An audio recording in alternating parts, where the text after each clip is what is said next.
저희를 사랑하시는 하나님 아버지, 오늘도 저희들을 한자리에 불러 모아주시고 또 하나님의 말씀으로 평상시에 궁금하던 것들을 생각해 보려고 합니다. 주님께서 우리의 마음을 열어주시고 저희들이 하나님 말씀을 바르게 깨우쳐 알 수 있도록 도와주옵소서. 우리의 행보를 말씀 위에 굳게 세워주시고 또 말씀 가운데 살아갈 수 있도록 더욱 도와주옵소서. 또 이곳에 참석하지 못한 형제자매들도 어디 있든지 주님께서 지켜주시고 도와주시옵소서. 또 여기에 참석하신 모든 분들에게 더욱 크신 은혜와 사랑으로 채워주옵소서. 오늘 모든 시종 함께해 주시고 도와주시기를 간절히 의지하오며 주 예수 그리스도 이름으로 기도하옵나이다. 아멘. 이번에 질문이 나와 있는 것이 좀 까다로운 것도 좀 있습니다. 그래서 질문 잘 답을 잘 못하더라도 잘 이해하시고 들어주시기 바랍니다. 자, 여기 이제 성경에 나온 질문 한번 같이 생각을 해봅시다. 여기 이제 질문한 거 한번 생각을 해봅시다. 자, 첫 번째 질문부터 잠깐 읽어보겠습니다.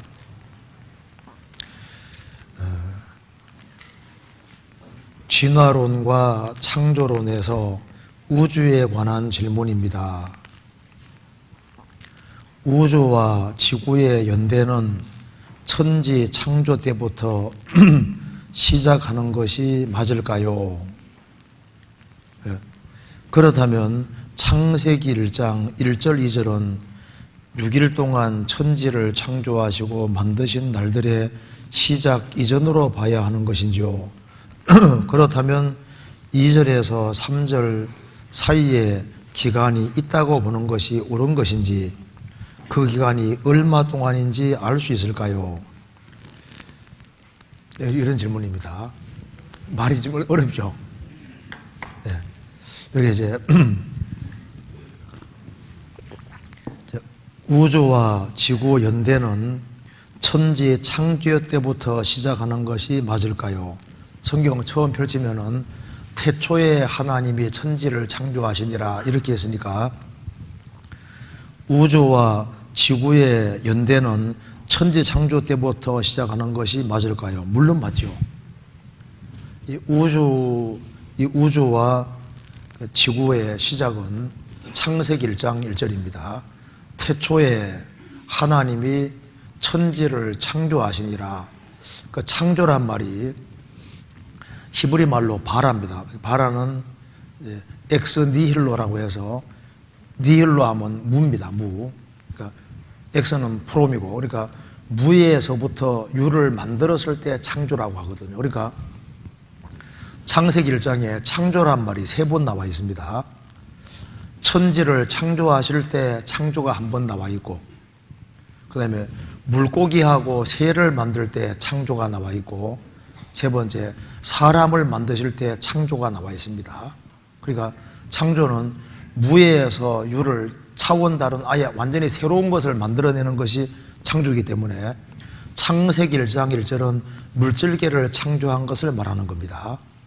그리고 이제 물고기하고 새를 만드실 때 창조란 말이 나와 있는데 혼적인 것을 만드신 거예요. 생물들의 혼이라고 그랬거든요. 그 다음에 이제 사람을 만들 때는 창조가 또 한 번 나와 있는데 짐승에게 없는 영을 만드시니까 창조란 말이 나와 있는 겁니다. 그러니까 창세기 1장을 다시 읽어보면은 이제 물질을 만들 때 창조, 혼을 만들 때 창조, 영을 만들 때 창조가 나와 있으니까, 그러니까 영혼몸 하는 식으로 이제 세계를 만들 때 창조란 말을 각각 사용하고 있습니다. 그리고 이제 이미 창조가 된 상태에서 형태를 바꾼다든가 할 때는 창조가 아니라 만들었다고 이렇게 나옵니다. 만들었다. 그래서 다섯째 날 물고기하고 새 만들 때는 창조인데, 여섯째 날 짐승들을 만들고 곤충 이렇게 기는 걸 만들 때는 창조가 아니라 만들었다고 되어 있습니다. 왜냐하면 이미 혼적인 건 창조가 되어 있으니까 다시 창조할 필요가 없잖아요. 그러니까 창조라 사용하지 않고 만들었다고 사용하고 있고, 또 사람 만들 때는 짐승과는 전혀 다른 영이 있으니까 창조란 말이 들어가 있으니까, 태초에 하나님이 천지를 창조하시니라, 이때가 바로 우주의 시작이고 지구의 시작이 확실합니다. 그러면 그렇다면 창세기 1장 1절 2절은 6일 동안 천지를 창조하시고 만드신 날들의 시작 이전으로 봐야 하는 것인지요? 찾아봅시다. 창세기 1장 봅시다. 1장 1절입니다. 태초에 하나님이 천지를 창조하시니라. 땅이 혼돈하고 공허하며 흑암이 깊음에 있고 하나님의 신은 수면에 운행하시니라. 하나님이 가라사대 빛이 있으라 하시매 빛이 있었고 그 빛이 하나님의 보시기에 좋았더라. 하나님이 빛과 어둠을 나누사 빛을 낮이라 칭하시고 어둠을 밤이라 칭하시니라. 저녁이 되며 아침이 되니는 첫째 날이니라. 그럼 여기 창세기 1장 1절 2절이 첫째 날에 포함되냐 안 되냐 하는 이 질문입니다. 그런데 잘 보시면은 3절을 보면은 하나님이 가라사대라고 하면서 5절 끝에 이는 첫째 날이니라.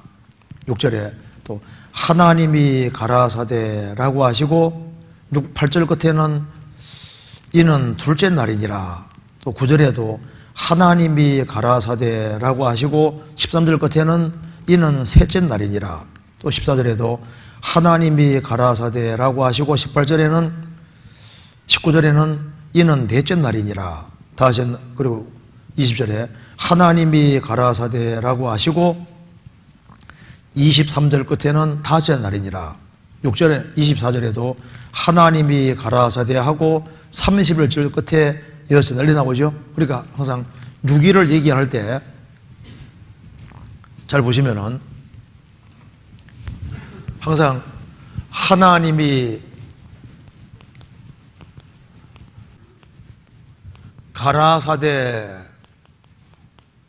이 말이 나오고 첫째 날이니라, 둘째 날, 셋째 날, 넷째 날, 다섯째 날, 여섯째 날 사용할 때 전부 다 이 말로 반복이 됩니다. 그러니까 6일은 하나님이 가라사대부터 시작하는 것이 맞는 거예요. 그러면 여기서 이제 태초에 하나님이 천지를 창조하시니라, 하나님이 하늘을 만드시고 땅을 만드시다 그 말입니다. 그런데 태초에 하나님이 천지를 창조하시니라. 그런데 하나님이 천지를 창조하셨는데 이 땅은 혼돈하고 공허하며 흑암이 깊은 위에 있고, 깊음이 깊은 바닷물입니다. 흑암이 깊은 위에 있으니까 밑에는 깊은 바다가 있고 바다 위에 흑암이 깊은 위에 있고 하나님의 손은 수면에 운행하시니라. 그러면 저게 하나님이 하늘을 만드시고 땅을 만드셨는데 이 땅은 혼돈, 공허, 캄캄하고 아무것도 없는 상태인 거예요. 그리고 이제 하나님께서 하나님이 가라사대라고 하시면서 이제 6일을 통해서 이제 하나님이 지구상에 생명체가 살 수 있고, 그리고 이제 제일 마지막에 사람이, 최초의 사람 아담 하와가 살 수 있도록 하나님께서 만드시는 작업하는데 6일이 걸리지 않습니까? 그러면 이제 여기에 천지를 창조하시고 막바로 하나님이 시작을 하셨으면은 이 우주 연도와 지구상에 생명체가 있는 연도가 짧게 돼버리는 거예요. 그런데 하나님이 천지를 창조하신 이후에 얼만큼의 시간이 지난 이후에 이제 슬슬 이 지구상에 생명체가 있게 해볼까 하고 작업을 하면은 우주와 지구 연대와 생명 전대가 상당히 달라질 수 있는 겁니다. 그런데 성경에서 이 사이에 창세기 1장 1절과 2절 요것과 3절부터 이제 6일이 시작되는 거니까 천지를 창조하고 막바로 시작했으면은 우주 지구와 생명 전도가 똑같이 짧은 기간이 되어버리는 거예요.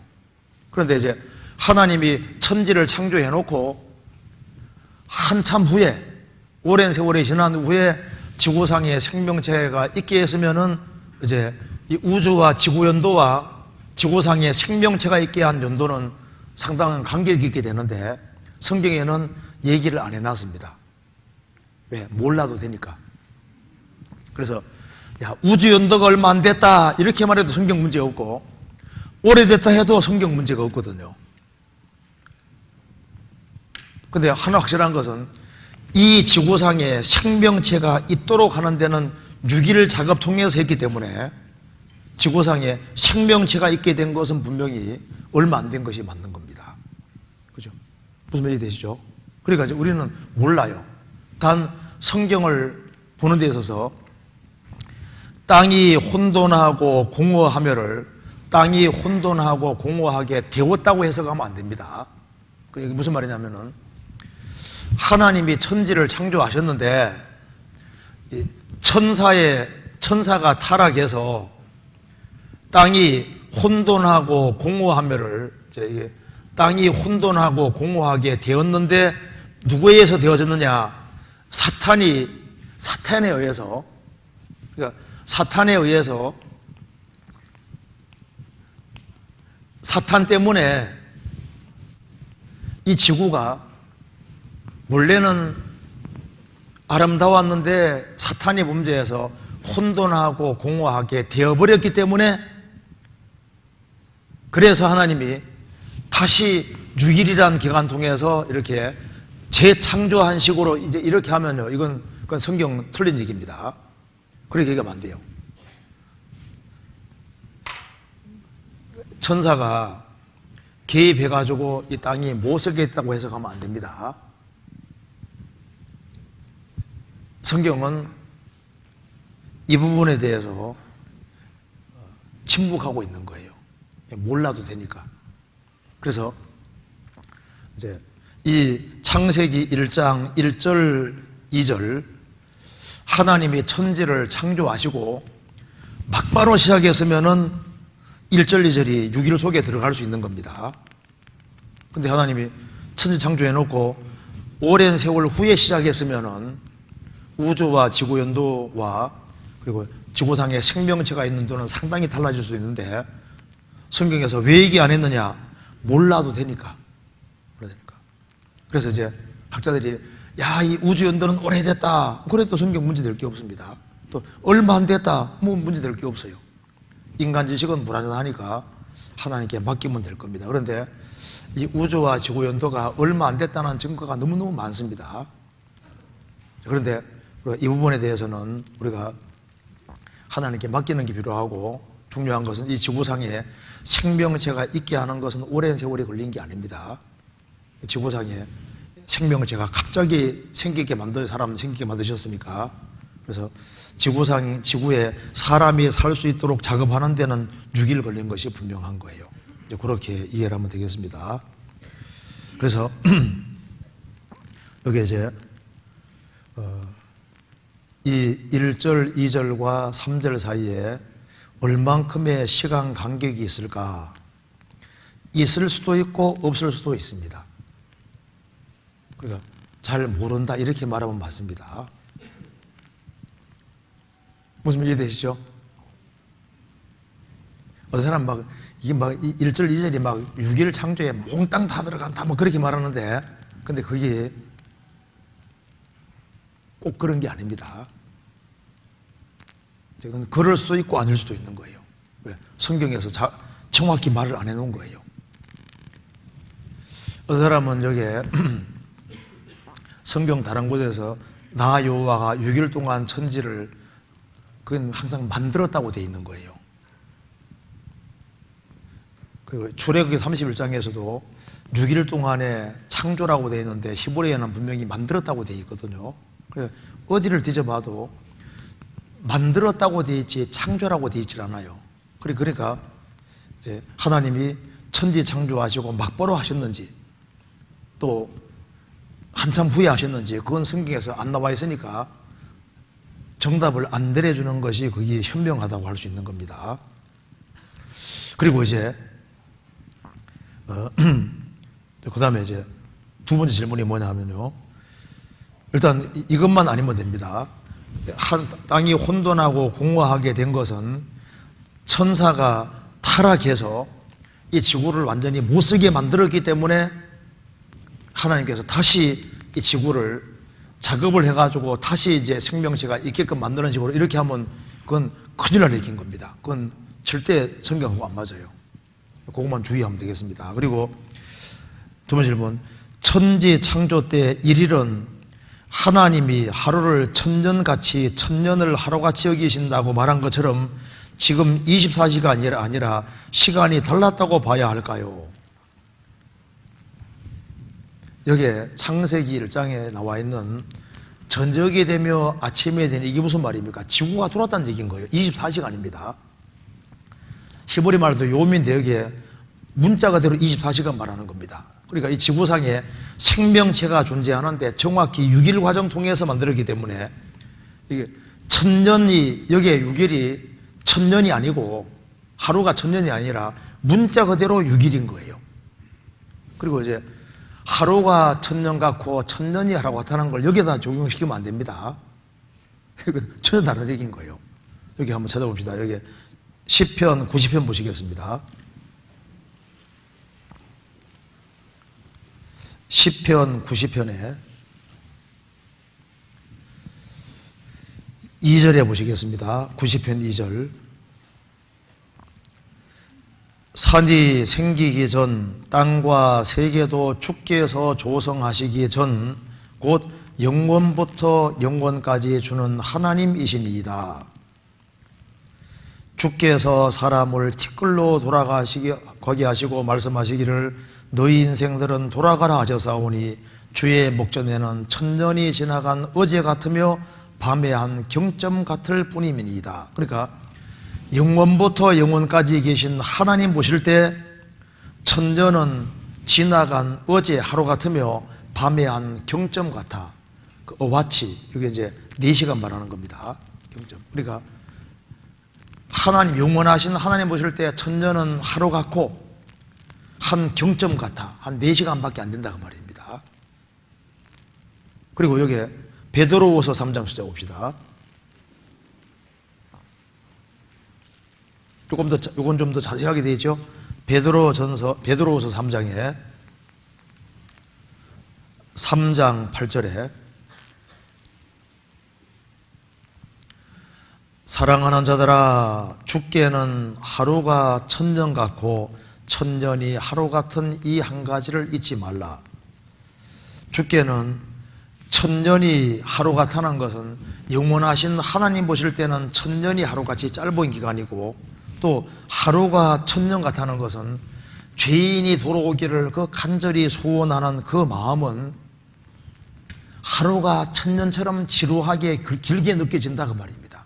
그러니까 우리가 자녀를 이제 해수욕장에서 잃어버렸다 합시다. 그럼 24시간 만에 찾으면은요 하루가 몇 년처럼 길게 느껴지죠. 그러니까 집 나간 자식이 돌아오기를 바랄 때 그 하루하루가 너무나도 지루하게 길게 느껴지는 거예요. 하나님께서 죄인이 돌아오기를 그 바라는 마음이 천년이 하루가 이렇게 천년같이 지루하게 느껴지면서 이제 그러니까 사람이 돌아오기를 그렇게 애타게 바라는 그 마음을 표현한 겁니다.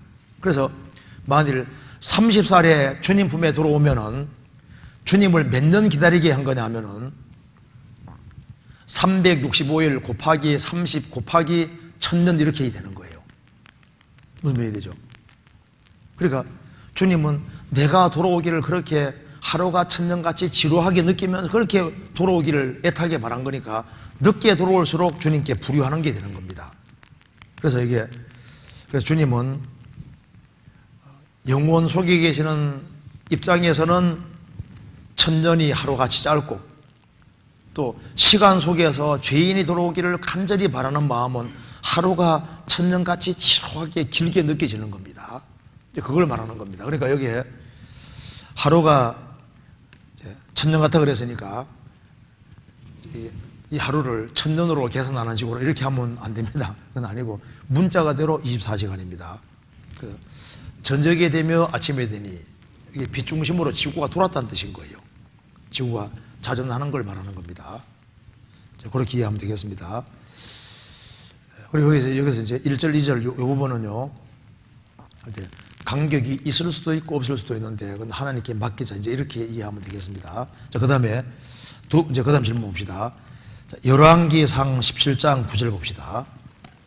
열왕기상 17장 9절.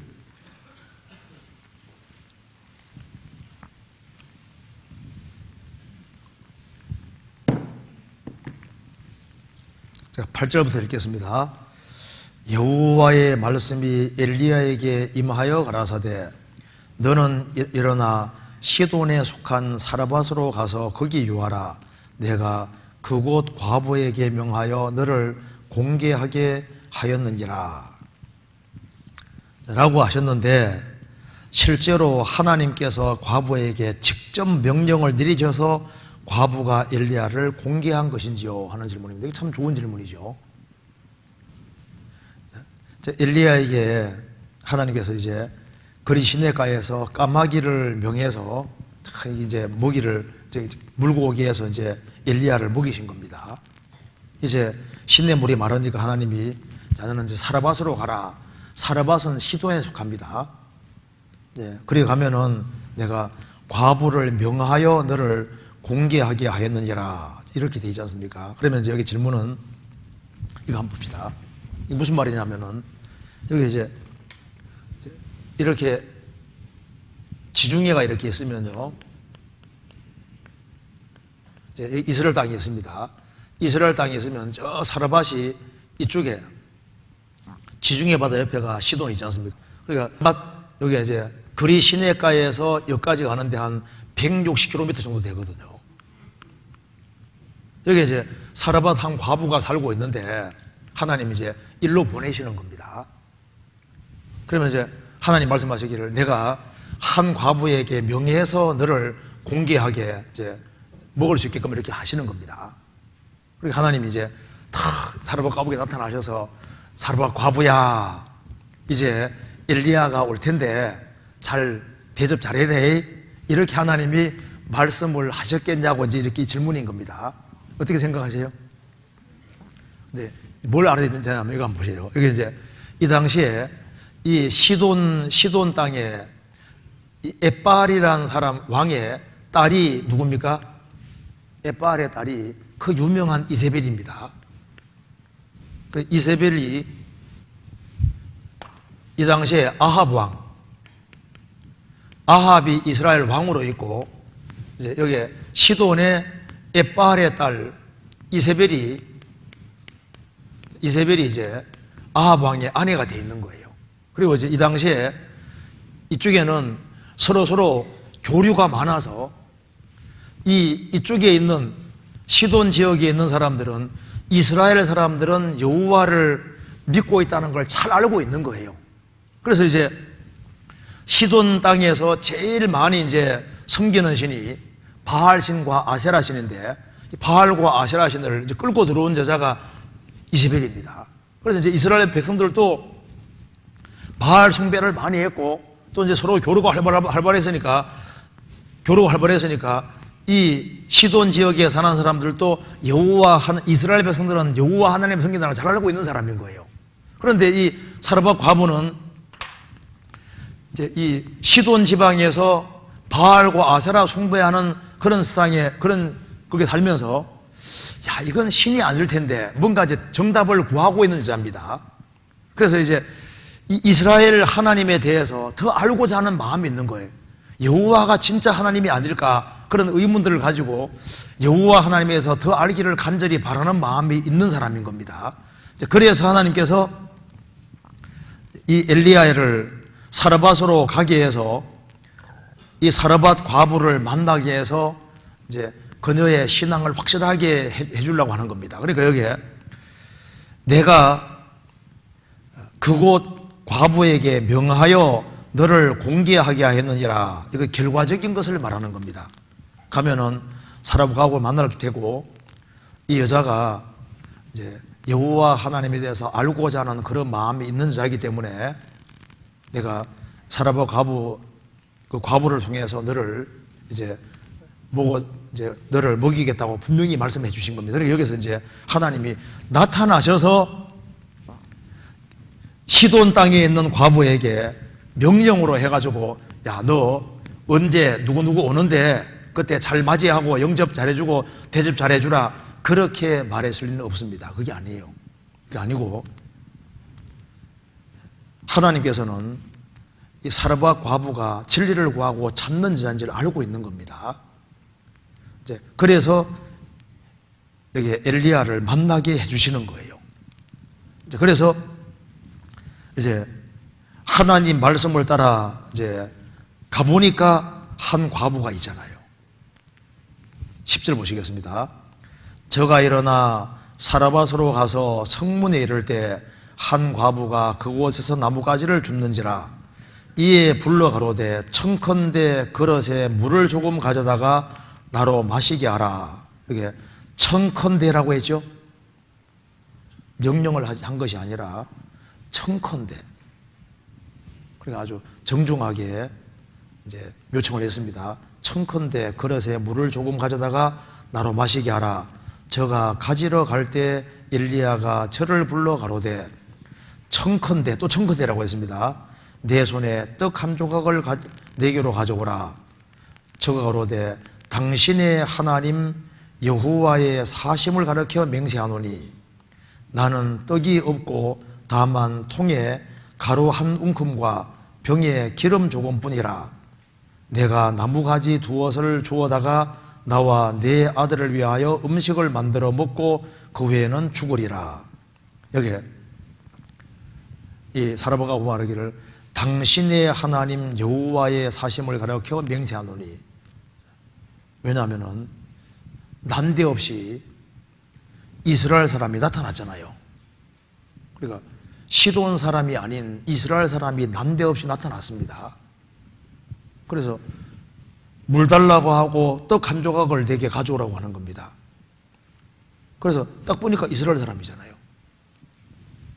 그래서 당신의 하나님 여호와의 사심을 가르쳐 맹세하노니. 그러니까 이 사르밧 과부는 이 말을 봐서 하나님에 대해서 여호와 하나님에 대해서 엄청난 관심을 갖고 있는 자가 확실합니다. 그리고 여호와 하나님에 대해서 알기를 간절히 원하는 것이 확실한 거예요. 그래서 하나님 여호와 하나님이 진짜 하나님일 수도 있는데 어떻게 내가 하나님을 내가 더 알고 싶은데 좀 하나님이 정말 하나님이면 나 좀 알려주셔야 하고 계속 갈망하는 마음을 가지고 있던 게 틀림없습니다. 그러니까 여기에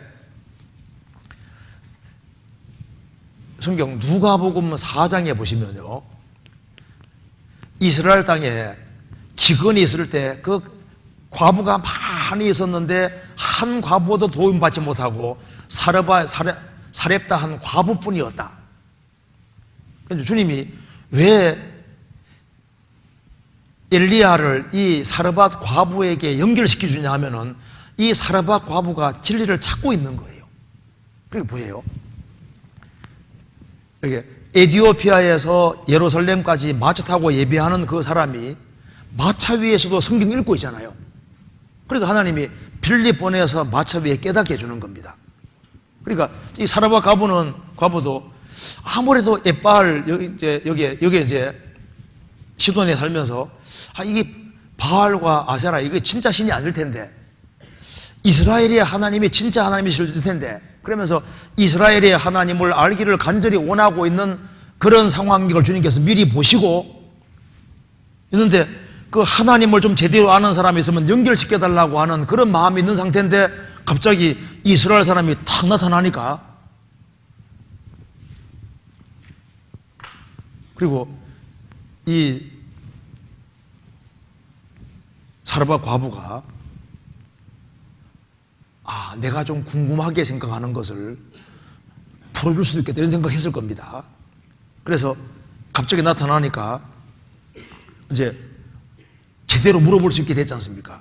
그래서 여기에 말하기를 당신의 하나님, 이스라엘의 하나님이다. 당신의 하나님 여호와의 사셈을 이렇게 맹세하노니 나는 떡이 없고 다만 통에 가루 한 큼과 병에 기름 조금뿐이라. 이제 마지막 요리해 먹고 죽을 판이라고 하니까 네 말대로 하려니와 먼저 그것을 내게 가져오라. 그렇게 하면은 14절에 이스라엘 하나님 여호와의 말씀이 나 여호와가 비를 지며 내리는 날까지 통의 가루는 다하지 아니하고 병의 기름은 없어지지 아니하리라 하셨느니라.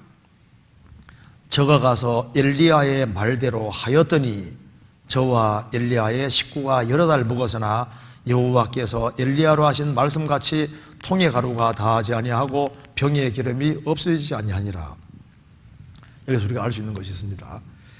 이 사라와 가부가 하나님을 더 알기를 갈망했고, 그래서 하나님께서 엘리야를 연결시켜 주셨고, 사라와 가부는 그래도 하나님을 정말 알기를 원하고 이스라엘 하나님이 진짜 하나님일 거라고 생각을 많이 하고 있었기 때문에 이런 명령이 들어질 때 엘리야의 말대로 순종했잖아요. 이게 바로 순종했다는 것이 하나님 말씀을 신뢰하는 믿음이 있는 겁니다.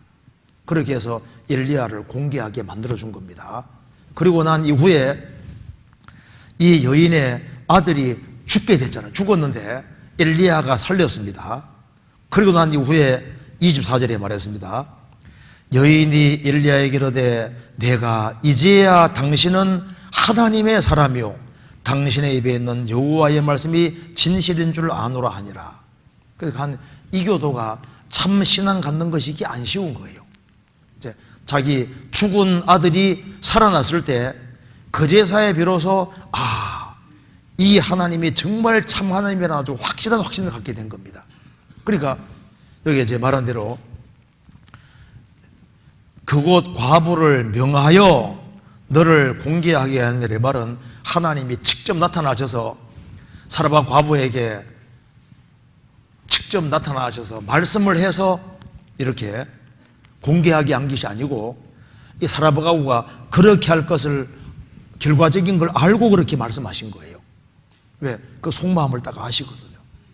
하나님을 정말 찾기 때문에 이렇게 연결시켜 준 것이지 직접 하나님이 나타나셔서 말씀해 준 것이 아니다 그 말입니다. 직접 나타나서 말씀하셨다면은 내가 이제야 여호와의 말씀이 진실인 줄 아노라 이렇게 말 안 할 겁니다. 그리고 하나님 나타나셨으면은 나의 하나님이라 하지 엘리야 하나님을 할 리가 없잖아요. 당신의 하나님이라 할 리가 없잖아요. 그러니까 직접 나타난 건 아니에요. 결과적인 것으로 이해하면 맞을 겁니다. 자, 그 다음 질문 봅시다. 사도행전 4장 봅시다. 사도행전 4장 28절.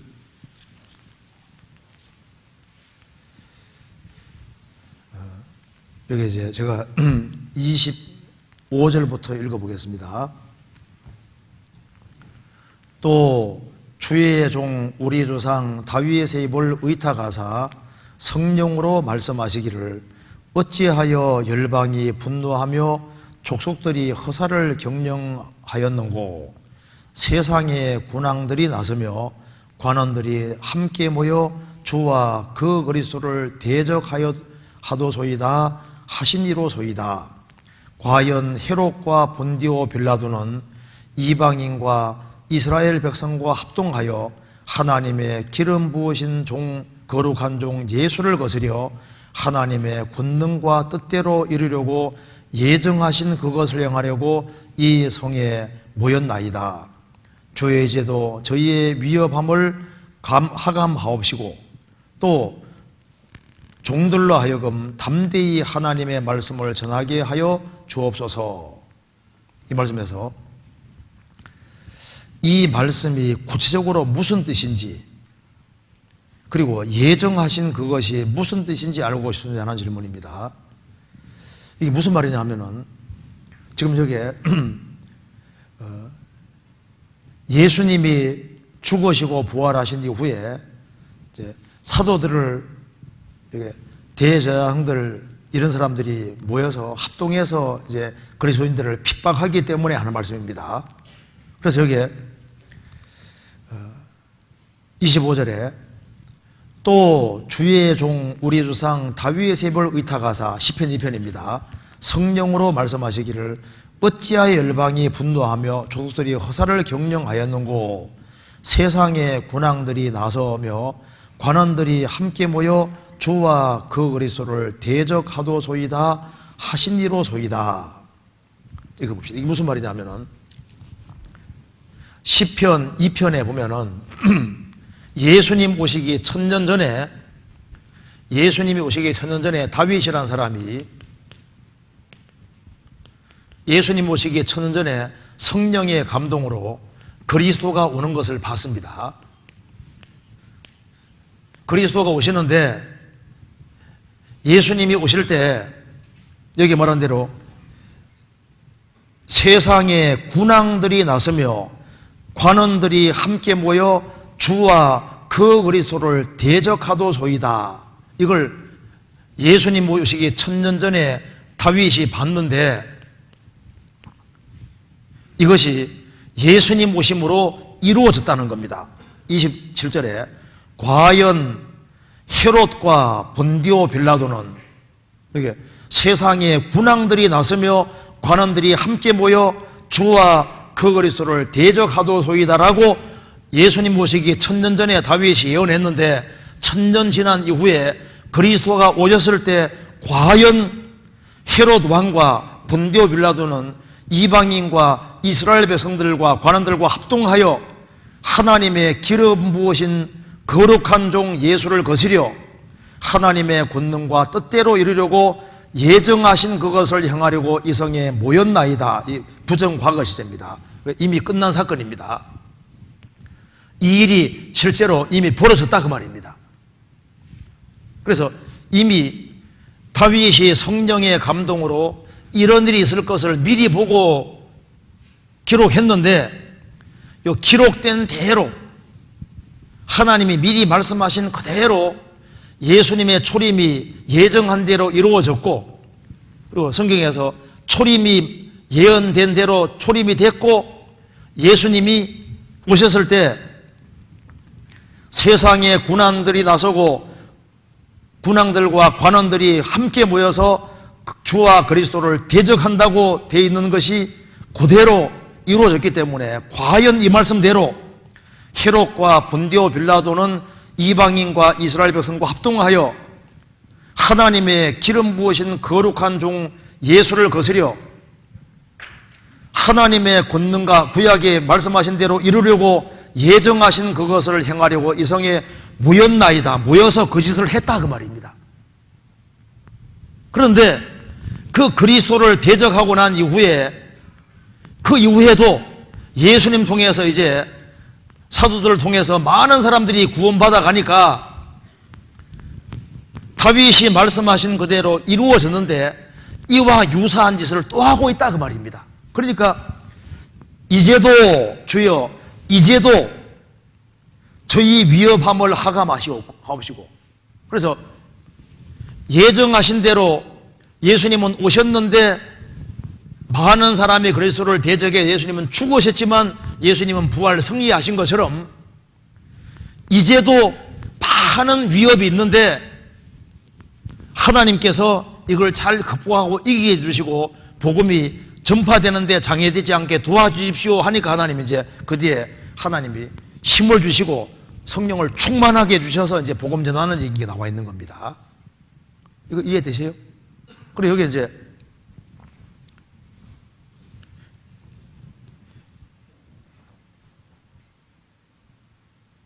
하나님의 권능과 뜻대로 이루려고 예정하신 그것을 행하려고 이 성에 모였나이다. 이제 과거 사건을 말하는 겁니다. 이미 예수님이 이제 십자가에 죽을 때 그런 짓을 했다는 겁니다. 그래서 이제 시편 2편 읽어보시면은 예수님의 초림과 재림이 이미 예언되어 있는데, 예수님의 초림은 이미 예정되어 있는 거예요. 재림도 예정되어 있고, 예수님이 초림했을 때 그리스도를 파는 사람이 배척할 걸 말씀하셨지 않습니까? 그대로 배척했고, 인간은 자유롭게 행사하는데, 그렇게 대적하는데 주님은 그걸 이용해서 죽으시고 부활하심으로 구원을 완성하시는 겁니다. 그래서 여기에 27절 이 말씀이 이제 27절, 28절 이 말씀이 예수님 초림으로 이제 이미 이루어졌다는 걸 지금 얘기하면서, 이런 일이 있었는데 그때도 주님이 도와주신 것처럼 이제도 이런 일이, 유사한 일이 있는데 도와달라고 말하는 겁니다. 그렇게 이해하면 되겠습니다. 이제 그 다음에 이 질문 봅시다. 이게 좀 중요한 질문 같은데요. 이거 참 좋은 질문 같아요. 위기의 상황이 닥칠 때 옆에 계신 형제 자매님들이나 사람들도 위기 상황이 닥칠 때 옆에 계신 형제 자매들이나 사람들도 주님이 붙여주시는 사람들이라고 생각이 들어 급한 마음으로 그들을 의지하고 자주 의견을 물을 때가 있습니다. 하지만 하나님은 정말 하나님만 의지하기를 바라실 텐데 제가 너무 부족한 것 같습니다. 정말 하나님을 의지하기 위해서는 어떻게 해야 하나요? 그러니까 이제 어떤 중요한 문제가 딱 터지면은요, 하나님께 얼른 도움 구하는 게 아니라 이제 옆에 있는 사람들도 주님이 붙여주신 사람이니까 얼른 형제자매에게 먼저 이렇게 의견을 묻고 이렇게 해서 형제자매를 의지하는 것 같아. 그래서 하나님은 형제자매들보다 주님을 더 의지하기를 바랄 텐데 내가 왜 이렇게 잘 안 되는지 모르겠다. 정말 하나님을 의지하기 위해서는 어떻게 해야 하나요? 하는 질문입니다. 이게 참 좋은 질문이죠. 이제 평상시에 주님을 의지하는 것처럼 보이는데 중요한 문제가 딱 터지면 어떻게 됩니까? 자기 수단 방법대로 하는 경우가 많잖아요. 어떤 사람은 뭐 나는요 하나님 의지하고 삽니다 하는데 중요한 문제가 빵 터지면 하나님 온데간데 없어지고 눈에 보이는 거 다 기대잖아요. 이게 이제 우리 각자의 모습입니다. 어떤 사람 말합니다. 아이고 자매님 왜 화를 내요?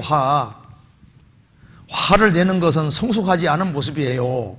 그렇게 말하던 사람이 자기가 너무 큰 어려움 당하면요 화가 나가지고 못 견디는 거예요. 그러니까 자기를 사는 사람 잘 알 수가 없습니다. 그래서 자기 신앙을 너무 자신하면 안 됩니다. 왜? 시련이 부딪히기 전까지는 자기를 잘 모르는 거예요. 이게 이제 이 자매는 아주 좀 솔직한 것을, 이게 자매인지 모르겠는데, 이게 할 때, 형제 자매인지 모르겠는데, 하여튼 간에 이것이 이제 너무 부족한 모습 같아. 어떻게 해야 되느냐. 성경 한번 찾아봅시다. 이게 한순간에 되면 오죽 좋겠어요. 성경 한번 찾아봅시다. 디모데 전서 4장 보시겠습니다. 4장 7절.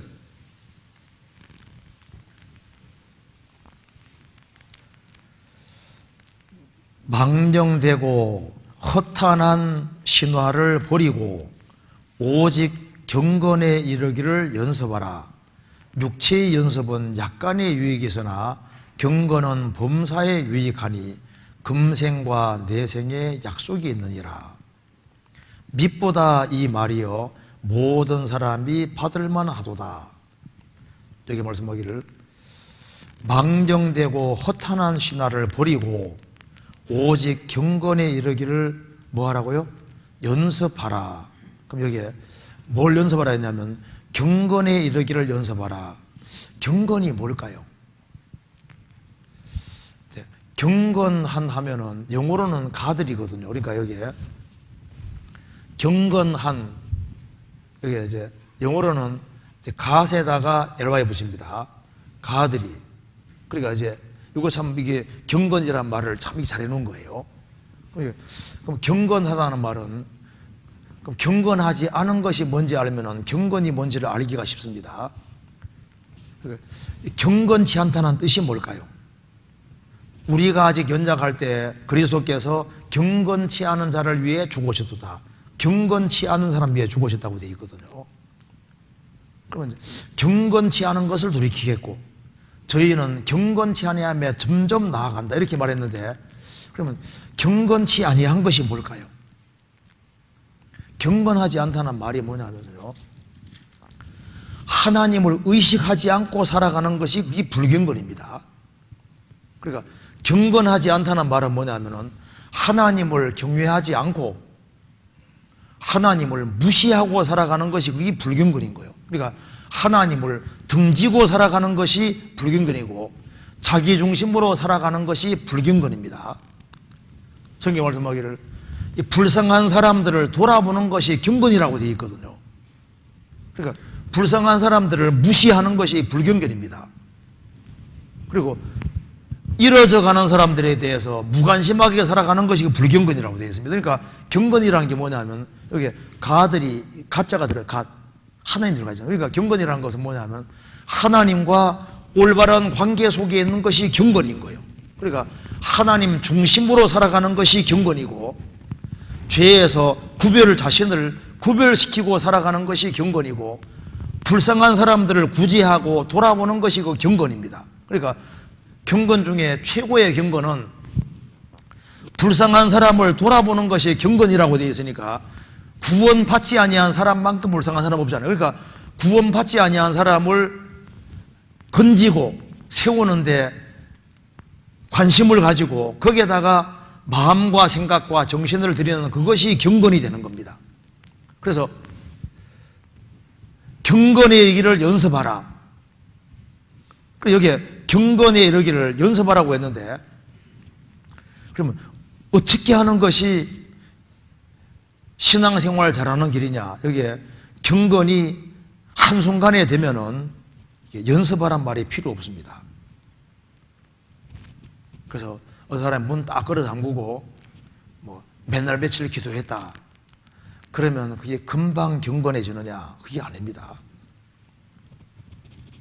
경건에 이르기를 연습하라. 이건 오랜 세월이 걸려야 됩니다. 이게 시간이 많이 걸린다는 걸 알 수 있습니다. 그래서 피아노를 능숙하게 치는 사람도 끊임없이 연습을 많이 해서 잘 치게 되는 거잖아요.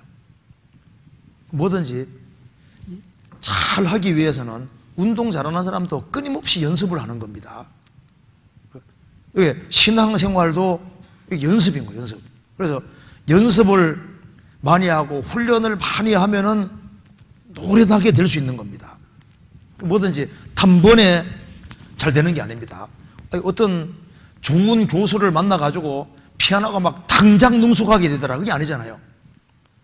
축구 잘하는 사람 만나서 막 당장 막 잘 되면 어찌 좋겠습니까? 그게 아니라 연습하라. 그래서 우리가 연습을 해야 되는데 경건 연습을 하는 것이 이게 마귀의 유혹을 이기는 연습도 필요한 겁니다. 마귀가 순간순간 유혹을 던져주거든요. 우리 헌금할 때도 마찬가지잖아요. 이제 딱 지갑을 열었는데 이제 5만 원짜리 밖에 없어요. 그럼 이거 5만 원 바치기는 아까우니까 얼른 가서 이제 깨가지고 만 원짜리를 바꿔가지고 이렇게 집어넣기도 하고, 그러니까 이제 사람이지 않습니까? 여기 이제 헌금하는데도 이거 보면요, 자기와의 싸움이거든요. 친척 오면 막 돈을 막 주면서 되지 않습니까? 헌금할 때는 아깝잖아요. 그리고 인색한 마음 탁 깨는 것도 연습입니다. 마귀가 순간순간 여러 가지로 유혹을 합니다. 근데 그걸 이제 내가 성령을 따를 것이냐 육신을 따를 거냐, 이제 그것에 대해서 계속적으로 연습하는 거예요. 자, 분한 상황에 분이 확 나오지만은 처음에는 이 분을 절제 못하고 이제 한바탕 했다 합시다. 처음엔 이러면 안 되지 하고 결심을 굳히고 연습하면요, 그러면은 분내는 것도 잘 조절할 수 있는 거예요. 성경에 출애굽기 21장 보면은 소가 들이받는 버릇이 있으면 어떻게 하라고요? 철저하게 단속을 하라고 했습니다. 단속 안에서 사람이 딱 치어서 죽임 당하면은 그 소도 죽이고 임자도 죽이라고 돼 있잖아요. 그러니까 내게 약한 부분이 있으면 내가 통제시켜야 되겠다고 생각을 하고 훈련시키고 자기를 강제로 통제하고 그런 게 필요합니다. 그래서 나는 열받는 걸 잘 못 참아 하면요, 방법이 없는 건 아닙니다. 물병을 항상 차고 다니면서 열받을 때 얼른 물을 딱 입에 물고 있어야지 해가지고, 누가 열을 확 받게 만들면 한바탕 확 하고 싶을 때 얼른 입에 물을 딱 물고, 절대 물 안 삼키기로 작정을 하고 자꾸 연습을 자꾸 하면요, 열받게 할 때 열 참을 수도 있죠. 나는 육신인지라고 막 한바탕씩 계속 하는 건 그건 잘하는 게 아닙니다. 그러니까 자기 약점거리를 알면은 그 통제시키는 방법을 강구해서라도 해야 됩니다. 그래서 그 파스칼 아시잖아요. 프랑스 철학자 파스칼. 그 사람 거듭난 사람입니다. 그 사람은 유명세 탈 때 여기에 허리띠에다가 거기에다가 쇠를 쫙 달아가지고 차고 다녔습니다. 그래서 조금 교만해도 싶으면 일부러 꽉 치는 거예요. 너는 교만하면 죽어 하고 꽉 치는 겁니다. 꽉 찔리잖아, 아프잖아요. 왜? 교만해질까봐 하나님 앞에서. 그래서 자신이 끝까지 겸손하게 살기를 갈망했기 때문에, 왜? 하나님의 큰 은혜를 경험했기 때문에 교만해지지 않도록, 높아지지 않도록 그 허리띠에다 그렇게 해가지고 항상 쳤다 그러잖아요. 그 사람이 그래서 분내는 것이라든가 교만해지는 것을 막기 위해서 끊임없이 연습하는 것이 필요합니다. 그 자기와의 싸움이 있습니다. 속사람, 겉사람 싸움이 있거든요. 그래서 그것도 계속적으로 훈련해서 자기를 쳐서 복종시키는 그 훈련이 필요합니다. 그러니까 바울 사도도 내가 내 몸을 쳐서 복종하게 하면 내가 남에게 전파한 후에 자기가 버림이 될까 두려움이니라. 버림이 된다는 것은 실격자가 될까 두렵다. 한때는 쓰임받았는데 더 이상 쓰임받지 못할까 봐 자신을 복종시킨다고 하신 겁니다. 우리가 외적인 핍박이 있고 또 같은 믿는 사람 때문에 내가 다치기도 합니다. 왜? 성도들도 다 성령에 속한 게 아니라 육신에 속한 그리스도인들도 많거든요. 육신에 속해서 그 그리스도인들의 말 때문에 상처받기도 하고 막 여러 가지 곤란고림을 당하는데, 그런데 그걸 잘 극복하는 훈련이 필요합니다. 눈물 골짜기를 통과하는 훈련도 필요한 거예요. 그래서 특별히 어려움을 당할 때 그걸 잘 견디는 그 훈련도 필요한 거예요. 남에게 짓밟힐 때 잘 참는 훈련도 필요하거든요. 막 한바탕 하고 싶어도 그 참는 훈련이 필요한 거예요. 눈물 골짜기를 통행하는 그런 훈련도 필요하고, 인정에 치우치지 않는 훈련도 필요합니다. 그 인정적인 것이 꼭 좋은 게 아니에요. 그래서 인정에 치우치면은 그것도 신앙생활 망칠 수 있으니까 인정에 치우치지 않는 것도 훈련이 필요하거든요. 예수님은 자신이 십자가에 죽으실 것을 말씀하니까 베드로가 주여 그리하지 마옵소서, 그 일이 결코 임하지 않을 겁니다 하니까 예수님 뭐라 했습니까? 사탄아 물러가라, 너는 나를 넘어지게 하는 자로다. 요한복음 2장에서 예수님이 이제 포도주가 떨어진 잔치집에 계시지 않습니까? 마리아가 포도주 떨어졌다고 얘기를 하니까 여자여 나와 무슨 상관이 있나이까? 마리아가 개입하는 걸 탁 막았습니다. 예수님은 사랑은 많지만은 인정은 없는 거예요. 하나님 말씀을 어기는 쪽으로 사랑 사용하면 인정이 되는 겁니다. 그리고 우리가 우리 자신을 끊임없이 헌신하는 훈련도 계속 받아야 됩니다. 그래서 그리고 사람에게 기대는 것도, 하나님께 더 기대는 것도 훈련을 받아야 되고, 위기 상황에 딱 처하면은 무조건 무릎 꿇는 것도 훈련해야 되거든요. 물론 주님 앞에 탁 엎드리는 거. 창세기 12장에 아브라함 너는 복의 근원 될 것이다. 이 복이 히브리 말로 바라크인데 무릎에서 나온 말입니다. 무릎. 축복이 무릎과 함께 되거든요. 주님 앞에 탁 무릎 꿇는 거, 주님 도움을 탁 구하는 거, 이거 훈련이 필요한 거예요. 그래서 경건에 이르기를 연습하라.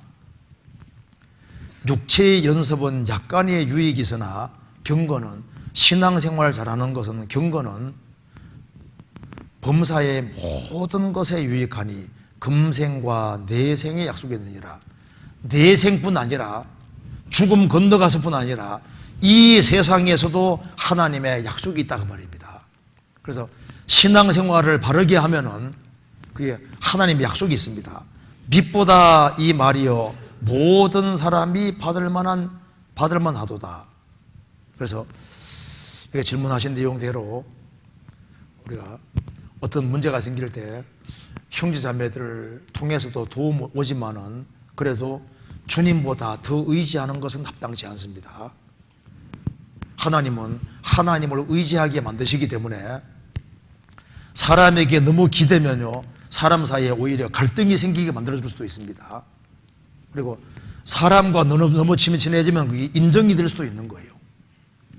그리고 우리가 대화를 하더라도 신앙적인 대화를 하고 사람을 세우는 대화를 해야 되는데 자꾸 너무 만나다 보면요 시간 여유가 많아지고 하면요 자꾸 만나다 보면은 처음에는 신앙적으로 했다가 나중에 육신적인 얘기가 되고 또 저 시간 지나면 할 얘기가 없으면요 이제 뭐 별로 중요하지 않은 얘기 하다가 이제 나중에 쓸데없는 얘기 하다가 뭐 누가 이렇고 누가 저렇고 이렇게 하면서 있잖아요 얘기가 복잡해질 수 있으니까 그게 사람하고 친하더라도 육신적으로 너무 친해지는 것은 또 현명한 것이 아닐 수 있습니다. 그래서 항상 내가 주님보다 더 가까이 하는 것이 없도록 그거 자꾸 신경 쓰고 그리고 그건 끊임없이 연습이 필요한 거예요. 연습이.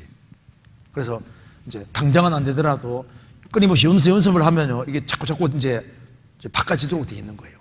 주님께 더 기대고 더 의지하는 사람이 될 수 있습니다. 그래서 이제 나는 이 정도면 됐다 하면 또 넘어집니다. 섰는 줄 생각하는 자는 넘어질까 조심하라.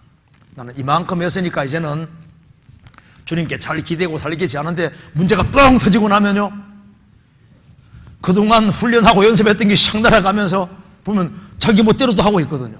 나는 아직 멀었구나. 베드로 사도 예수님 제자들 본인들 신앙이 대단하다고 생각했는데 아니 예수님을 모시고 배 타고 가는데 마가복음 4장 나옵니다. 배 타고 가는데 풍랑 일고 하니까 죽게 됐으니까 신앙은 다 날아가고 우리의 죽게 된 걸 돌아보지 아니하시나이까 얼마나 당황했습니까? 예수님께서 너희 믿음이 어디 있느냐? 그래서 풍랑이 휘몰아치고 이제 배가 휘청휘청 하니까 자기들 믿음이 얼마나 약한지를 알게 되는 겁니다. 그러니까 우리는 자만할 것이 아니라 항상 부족한 걸 알고 주님께 더 의지하고 그래서 끊임없이 연습이 필요한 겁니다. 그래서 경건에이르기를 연습하라 이렇게 말씀했는데 이것이 맞습니다. 그래서 구원받고 1년 지나고 5년 지나고 10년 지나고 20년 지나고 30년 지나고 세월이 많이 지나도 항상 부족한 거예요. 한 번은요 제가 어떤 분하고 상담을 하는데 약간 이상한 교리에 빠졌습니다. 그래서 이제 건져주러 갔어요. 같이 만났거든요. 근데 그분 갓 구원받았다고 하는 분입니다. 갓 구원받았는데 얼마 안 된 분인데 전도자들을 다 판단하고 교회를 오만 걸 다 판단하고 있는 거예요. 그래서 이제 쭉 얘기를 하니까 얘기가 이제 안 되니까 이분 말합니다. 성경 30번 더 읽고 와서 저하고 얘기합시다. 저한테 성경 30번 더 읽고 오래요. 더 읽고 와서 저하고 얘기합시다 하더라고요. 그래서 저 사람 참 갓 구원받았다고 얼마 되지도 않았는데 30번 성경 더 읽고 와서 저하고 얘기합시다. 자기는 벌써 저 꼭대기 올라가 있는 거예요. 와, 세상에 그럴 수 있을까? 당장 무슨 단계에 도달하고 당장 그렇게 되면 어찌 죽겠습니까? 그래 되면 연습이란 말이 필요 없는 겁니다. 그래서 끊임없는 연습이 필요한 겁니다. 그래서 무딘 철 연장날을 갈지 않으면 힘이 더 드니라 말씀대로 이제 기도하고 성경 읽고 충성하고 봉사하고 매일매일 꾸준히 하면은 시간 지나가면 이게 탁 드러나는 거예요. 우리 영어 공부 할 때도 결과가 잘 안 나타나는데 꾸준히 하다 보면 나중에 upgrade 딱 되지 않습니까? 그러니까 뭐든지 꾸준히 하면은 시간 지나가면 탁 이렇게 올라가는 거예요. 그래서 뭐든지 꾸준히 하는 것이 필요합니다. 경건에 이르기를 연습하라. 계속적으로 연습하는 것이 필요한 겁니다. 그 다음 질문 한번 봅시다. 아무것도 염려하지 말고 오직 기도와 간구로 너희 구할 것을 감사함으로 아뢰라고 하셨습니다. 여기에서 감사함으로 아뢰라 하신 의미를 더 구체적으로 알고 싶습니다. 성경 한번 찾아봅시다. 빌립보서 4장 보시겠습니다. 빌립보서 4장 6절입니다.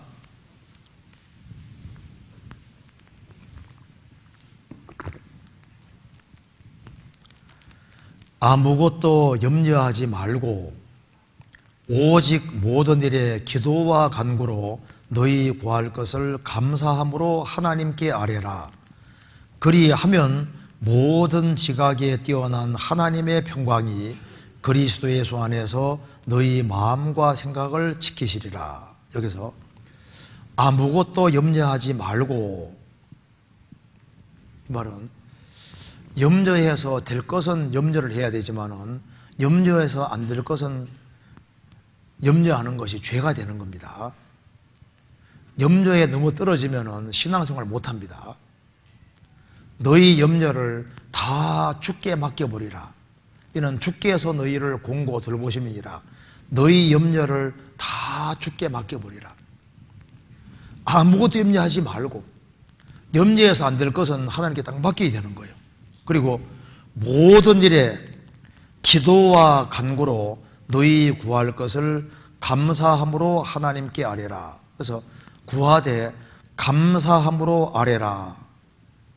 왜 감사함으란 말이 들어가냐고 하는 질문입니다. 그리하면 모든 지각에 뛰어난 하나님의 평강이, 모든 지각에 뛰어난다는 말은 다 하신다 그 말입니다. 모든 형편과 사정을 다 하시는 그 하나님이, 우리 머리털까지 다 세시는 하나님이, 하나님의 평강이, 그 하나님의 평강이 그리스도 예수 안에서 너희 마음과 생각을 지키시리라. 그래서 그럼 여기 이제 왜 구할 것을 말하면서 감사함으로라고 말했을까? 이유가 있습니다. 모든 것의 바탕에 감사가 깔려있지 아니하면은 합당한 기도가 될 수가 없는 거예요. 그러니까 이 감사는 모든 그리스도인 삶의 바탕일 것을 말씀하는 겁니다.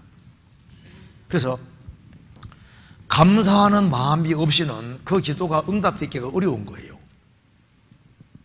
그래서 이 감사가 바탕이 되는 것이 맞습니다.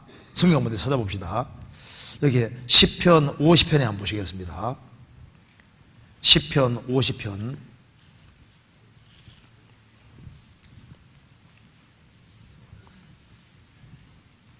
14절을 보시겠습니다.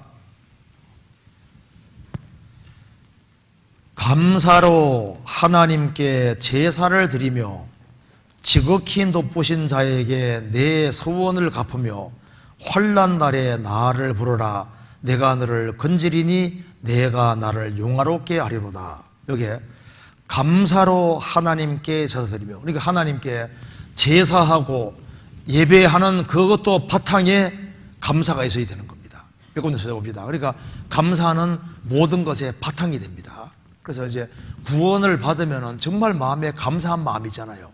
그래서 감사 이러면은 하나님께 제사와 예배도 감사 없이는 일단은 나아갈 수가 없는 거예요. 몇 군데 찾아봅시다. 시편 95편 보시겠습니다.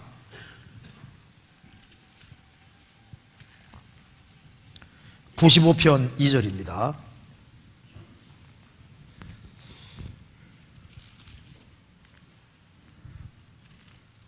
우리가 감사함으로 그 앞에 나아가며 시로 그를 향하여 즐거이 부르자. 감사함을 가지고 그 앞에 나아가며, 우리가 주님 면전에 나아갈 때도 감사함으로. 그리고 골로새서 3장 보시겠습니다. 골로새서 3장 16절에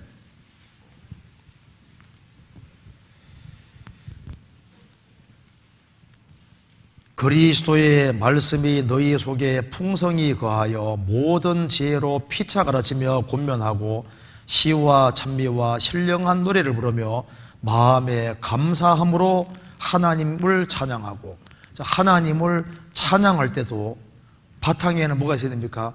감사함으로, 감사함이 있어야 되는 겁니다. 그리고 골로새 4장 2절 보시겠습니다. 기도를 항상 힘쓰고 기도에 감사함으로 깨어 있으라. 그래서 여기에 감사함으로라는 말이 되는데, 그래 우리가 기도에도 바탕에 주님께 정말 감사하는 마음이 있어야 되는 거예요.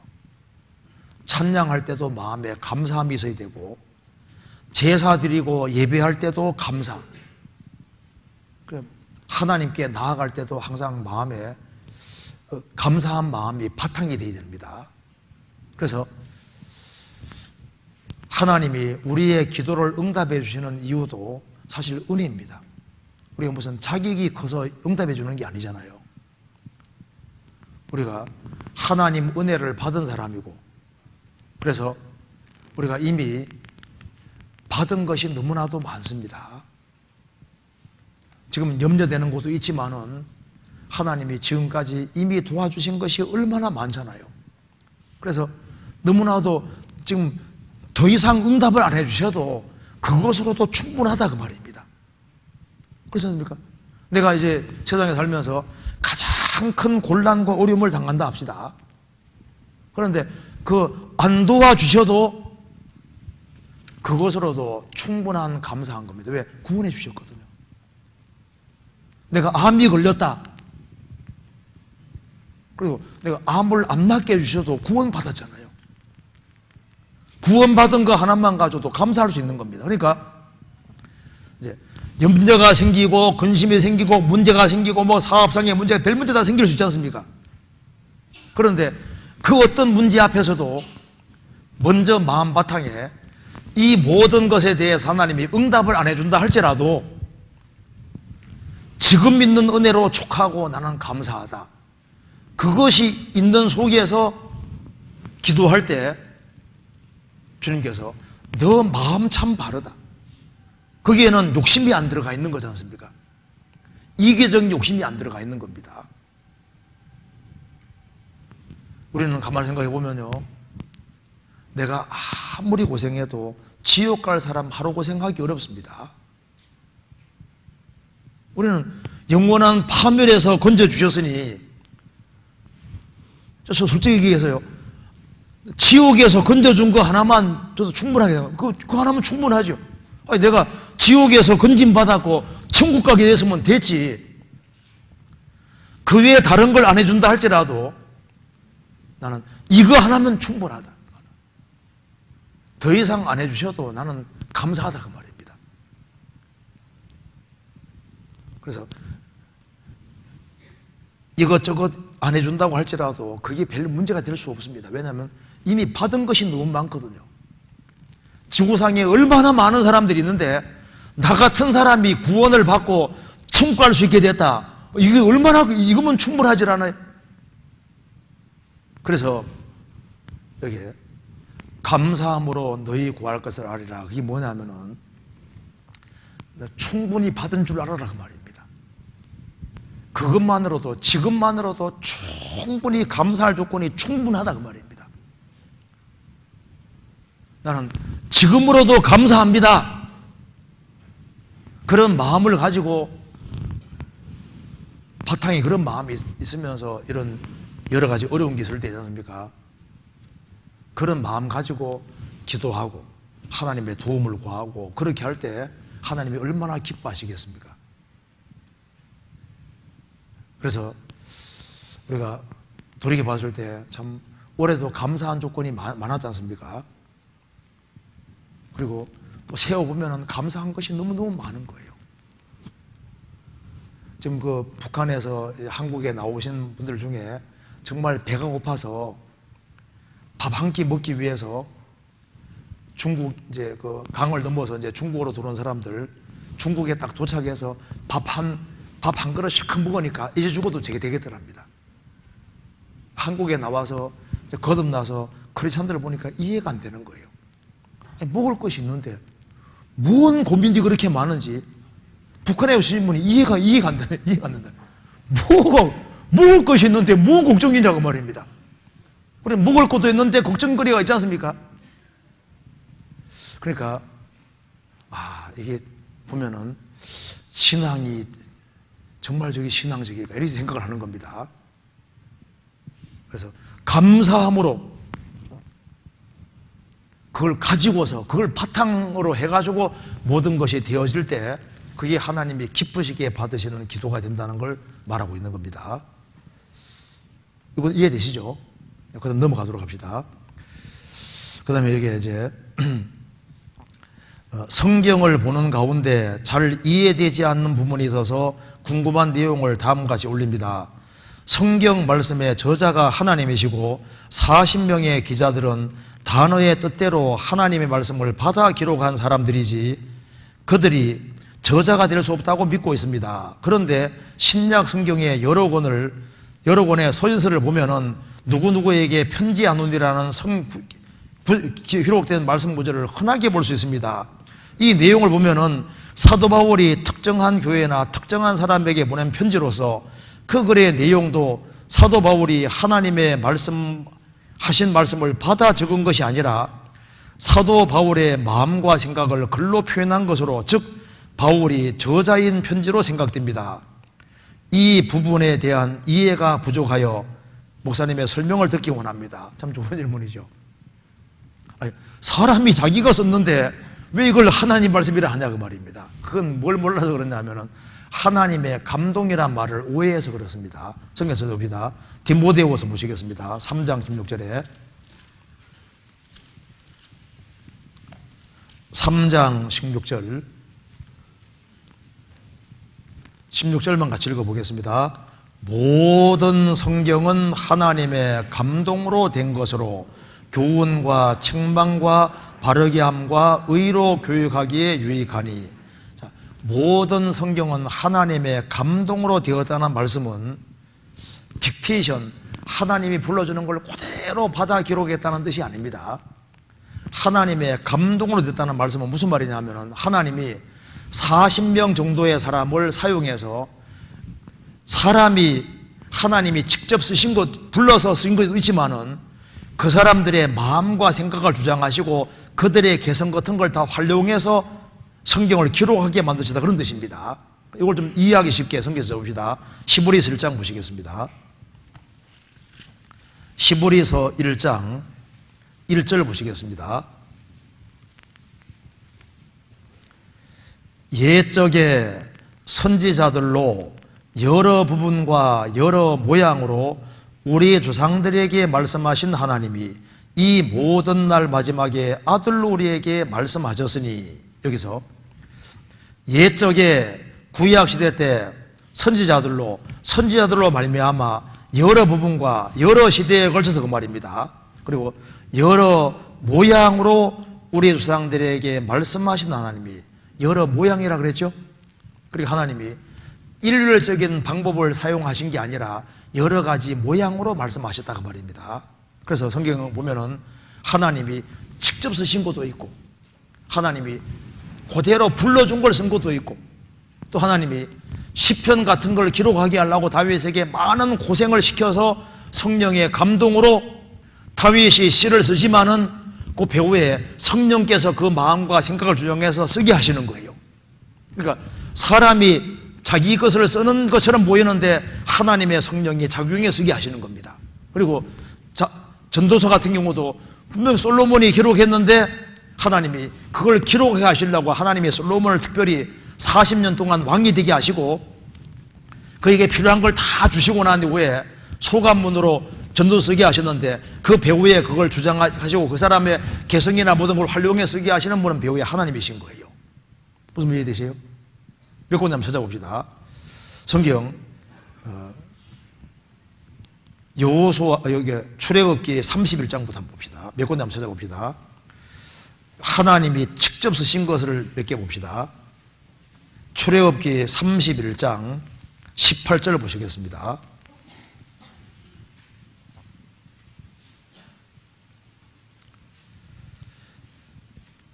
여호와께서 시내산 위에서 모세에게 이르시기를 마치신 때 증거판 둘을 모세에게 주시니 이는 돌판이요 하나님이 친히 쓰신 것이더라. 이번 밑에 손가락이라고 되어 있죠. 하나님 십계명은 하나님이 직접 쓰셔서 내려주신 겁니다. 그러니까 하나님이 직접 쓰신 것의 대표적인 것이 십계명이에요. 그 다음에 역대상 28장 찾아봅시다. 역대상 28장 19절입니다.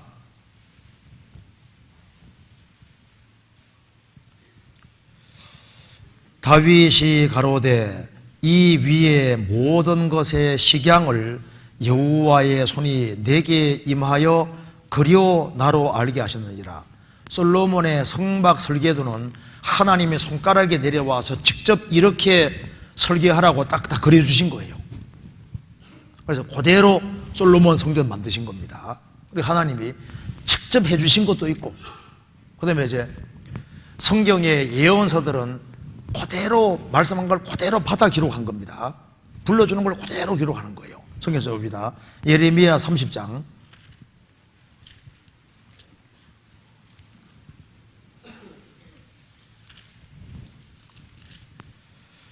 예레미야 30장 1절입니다. 여호와께로서 말씀이 예레미야에게 임하여 이르시니라. 이스라엘의 하나님 여호와께서 이같이 일러 가라사대 내가 내게 이른 모든 말을 책에 기록하라. 책에 기록하라 명령하시는 분은 하나님이고 명령 따라 예레미야는 받아 기록합니다. 그러니까 하나님이 직접 불러주는 걸 그대로 받아쓰게 하신 것도 있고, 그 다음에 성경 사무엘하 23장 봅시다. 사무엘하 23장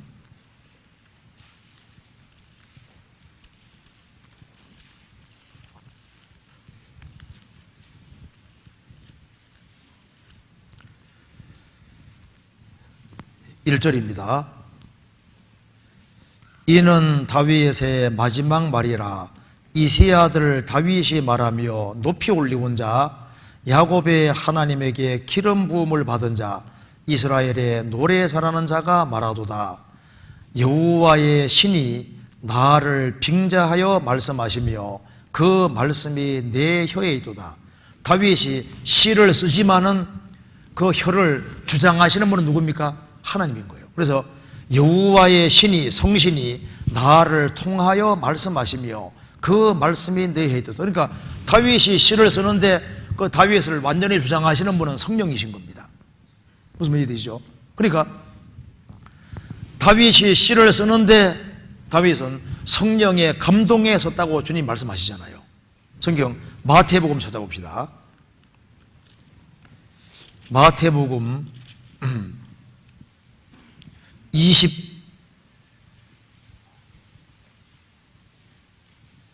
21장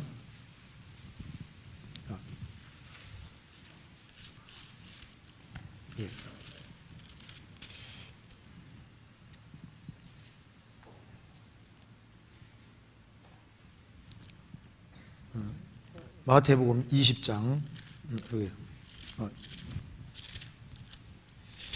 21장 맞습니다. 21장에 20절 42절입니다. 예수께서 가라사대 너희가 성경에 건축자들의 버린 돌이 모퉁이의 머릿돌이 되었나니 이것은 주로 말미암아 된 것이요 우리 눈에 기이한 바로라 함을 읽어본 적이 없느냐.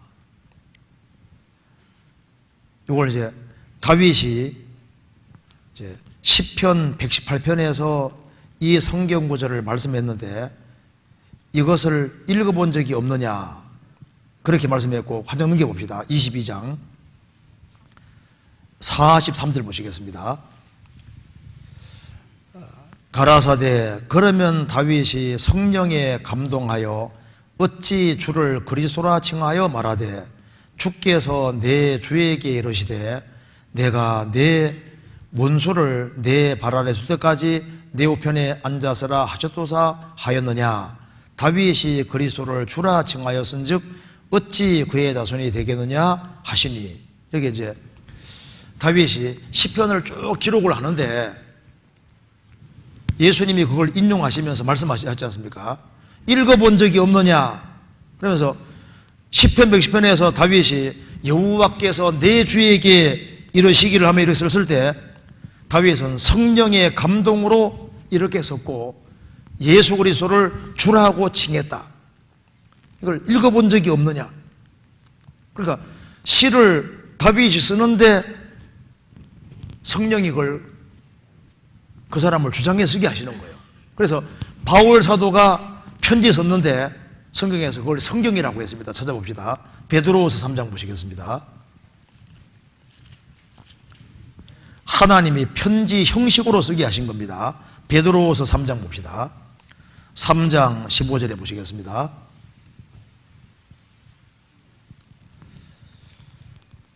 또 우리 주의 오래 참으심이 구원이 될 줄 여기라.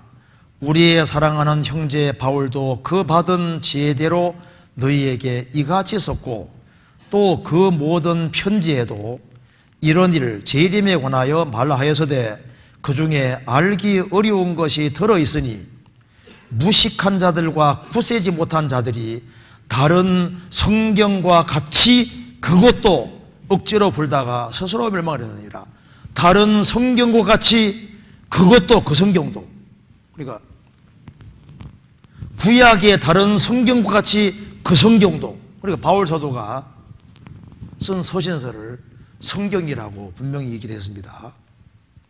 그리고 하나님이 이 초대교회 당시에 보통 글을 쓸 때 편지 형식으로 글을 많이 썼기 때문에 하나님이 편지 형식으로 쓰게 해서 교회에 보내게 하신 거예요.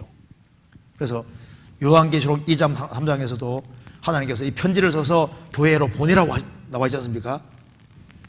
그래서 비형식을 통해서 사도들에게 쓰게 만드신 것이고 그것이 하나님께 받은 지혜대로 성령의 감동으로 기록을 한 거예요. 그래서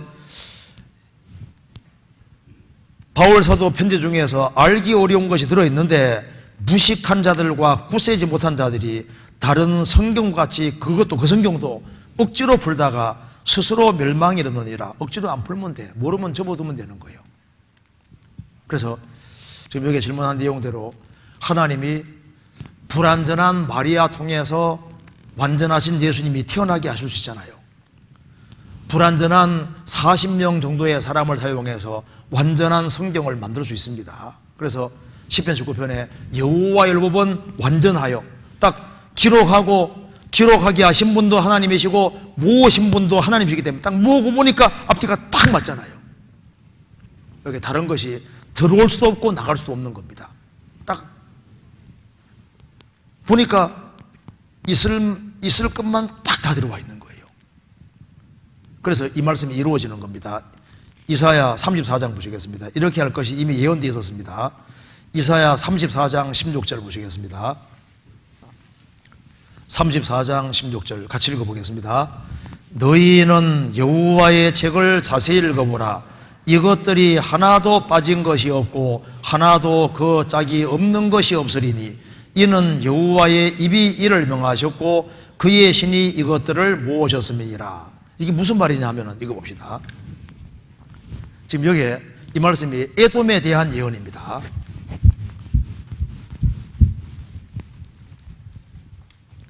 하나님이 에돔이 화려한 도시인데 에돔이라는 나라가 멸망할 걸 얘기하면서 이제 이 도시가 황폐하게 되면은 그곳에 안 살던 동물들이 살게 되잖아요.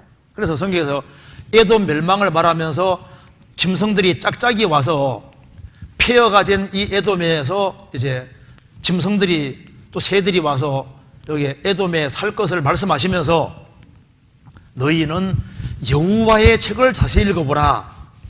이것들이 하나도 빠진 것이 없고 짝이 없는 것이 없으리니 이는 여호와의 입이 이를 명하셨고 그의 신이 이것들을 모으셨습니다.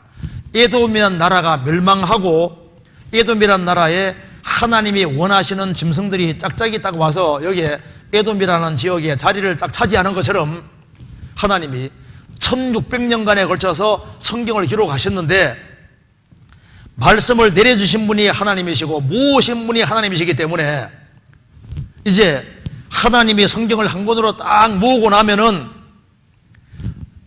여기에 하나도 빠진 것이 없고 하나도 짝이 없는 것이 없이 짐승들이 짝짝이 에돔이 와서 딱 그대로 있는 것처럼 하나님이 내려주신 말씀들을 하나님이 다 모아서 딱 제자리에 갖다 놓을 것이기 때문에 읽어보면은 하나도 빠진 것이 없고 짝이 없는 것이 없고 딱 맞게 있을 것이다. 이 에돔이라는 나라가 멸망하고 하나님 원하시는 짐승들이 그대로 여자에 여기에 와 있는 것처럼 하나님께서 흩어져 있는 말씀들을 하나님이 내려주셨기 때문에 하나님이 탁 모아서 연결시켜 놓으면은 앞뒤가 탁 맞게 자기 짝이 딱 맞게 와 있을 거다 그 말입니다. 왜 그런 일이 가능하냐면은 여호와의 신이 명하셨고 모으셨기 때문이다. 그래서 에돔이라는 나라가 멸망하고 원하시는 짐승들이 짝짝이 그 자리에 딱 차지하는 것처럼 하나님 말씀을 하나님이 내려주셨기 때문에 짐승들을 짝짝이 제자리에 딱 갖다 놓는 것처럼 말씀을 딱 모아서 제자리에 딱 배치할 것이기 때문에 빠진 것이 없고 짝이 없는 것이 없이 그대로 딱 모아질 거다. 그래서 성경을 내려주신 분이 하나님이시고 한 권으로 모으신 분이 하나님이시고 전 세계에 전파되게 하신 분이 하나님이신 거예요. 그러니까 지금 성경이 3324개의 말로 번역돼서 전 세계에 꽉 차 있잖아요. 성경은 하나님의 감동으로 되어 있습니다. 그래서 성경 보면요, 개성을 살려 기록한 것이 맞습니다. 그래서 누가는 의사이기 때문에요, 누가복음하고 사도행전 보면요, 병에 대해서 잘 아는 사람이 기록한 것이 맞습니다. 그러니까 하나님이 누가를 활용하신 거예요. 그리고 베드로 전서는 글이 막 굉장히 수려하거든요. 왜냐하면 베드로 사도가 실로아노가 대서에서 글을 기록하게 했기 때문에 필체가 막 뛰어난 거예요. 베드로 후서는 문체가 되게 둔탁하고 별로 안 좋거든요. 아마 베드로 사도가 쓴 것 같아. 그러니까 하나님이 사람을 활용해서 그 사람의 어떤 개성이나 모든 걸 다 살려가지고 기록을 하게 하신 겁니다. 그런데 딱 보니까 필요한 것만 딱 들어가서 왜 하나님이 딱 전부 다 간섭하셨다 그 말입니다. 감동이란 말은 무조건 딕테이션만 말하는 게 아니라 하나님이 사람을 활용해서 여러 가지 방법으로 이렇게 기록을 하게 해주셔서 한 권으로 모아놓으신 겁니다. 그런데 그렇게 다양한 사람이 있었음에도 불구하고 앞뒤가 탁탁탁 맞지 않습니까? 왜 그러냐면 성령이 배후에서 간섭하시고 개입해서 하셨기 때문에 모순이 하다 없이 앞뒤가 딱 맞게 돼 있는 거예요. 그리고 이제 여기에 마지막 질문 간단하게만 잠깐 봅시다. 여기에 중고등부를 담당하고 있는 교사입니다. 교회 학교 중고등부는 토요일마다 토요교재가 있습니다. 매주 토요교재 때 요즘 학생이 약 67명 학생들이 함께 모여서 말씀을 듣고 교제를 하고 있습니다.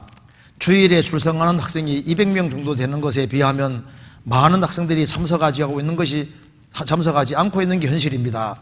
참석하지 않는 이유는 여러 가지가 있겠지만 토요일 학원 때문에 못 온다고 하는 학생들이 있습니다. 그럼에도 교재를 나오라고 말하는 것은 부모님의 말씀에 불순종하라 가르치는 것 같아서 신비기의 토요교재를 권하지 못하고 있습니다.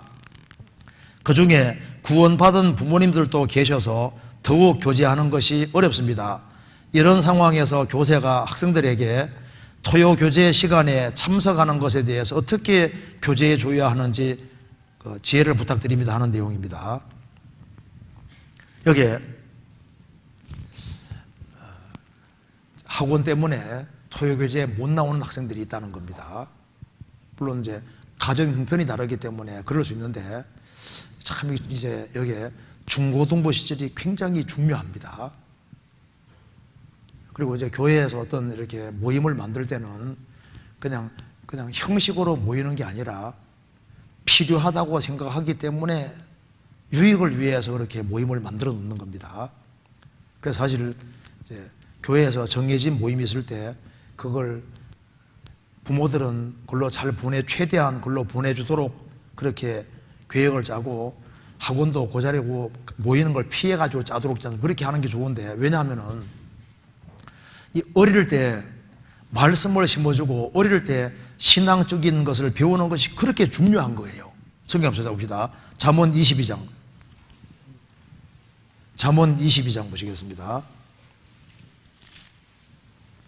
22장 6절.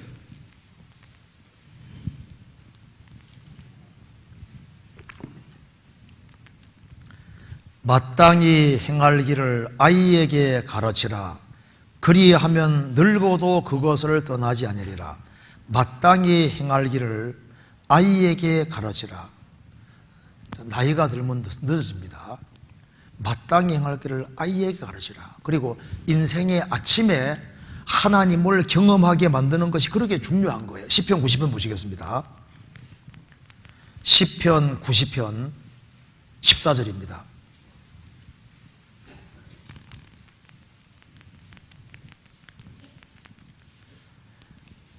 아침에 주의 인자로 우리를 만족해 하사 우리 평생에 즐겁고 기쁘게 하소서. 아침에 성경에서 보면은 이 히브리 사람들은 아침에가 전도서 11장에도 기록되어 있는데요.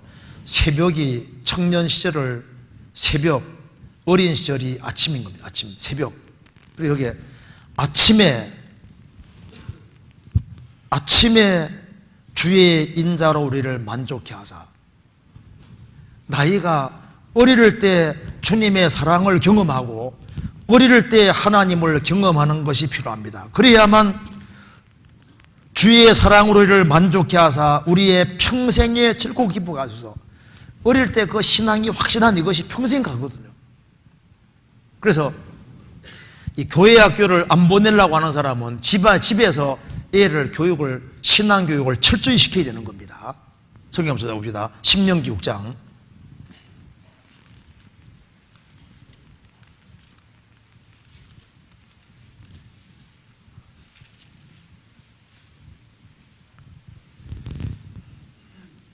(6장) 6절입니다. 오늘날 내가 네게 명하는 이 말씀을 너는 마음에 새기고 내 자녀에게 부지런히 가르치며 집에 앉았을 때에든지 길에 행할 때에든지 누웠을 때에든지 일어날 때에든지 이 말씀을 강론하며 할 것이며,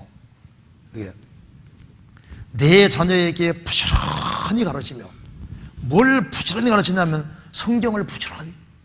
그래서 교회 토요일날 교재, 중고등부 교재에 안 보내는 사람은요, 부모님 중에 안 보내는 사람은 학원만 보낼 게 아니라 안 보내는 대신에 부지런히 애들하고 같이 교제하고 신앙적인 교제하고 신앙심을 심어주는 그 노력을 하면은 몰라도, 그렇지 않고 신앙교육은 등한히 하면서 학원만 보내도록 이렇게 하면요, 나중에 잘못하면요, 공부는 좀 할지 몰라도 나중에 신앙적으로 엉망이 될 수도 있으면 어떻게 할 겁니까? 그래서 어려서부터 애들하고 같이 성경 같이 배우고 같이 교제하고 어릴 때부터 하나님 말씀을 자꾸 귀로 듣고, 그리고 이제 그리스도인들, 구원받은 그리스도인들과 같이 만나서 교제하는 걸 어릴 때부터 이렇게 가르치는 것이 필요한 거예요. 시편 44편 보시겠습니다.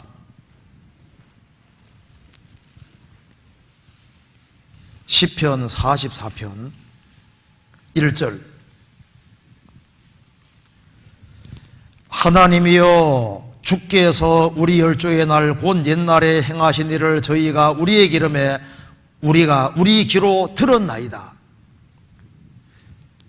귀로 들었나이다. 우리 시대에 귀로 듣는데 엉뚱한 얘기들이 너무 많기 때문에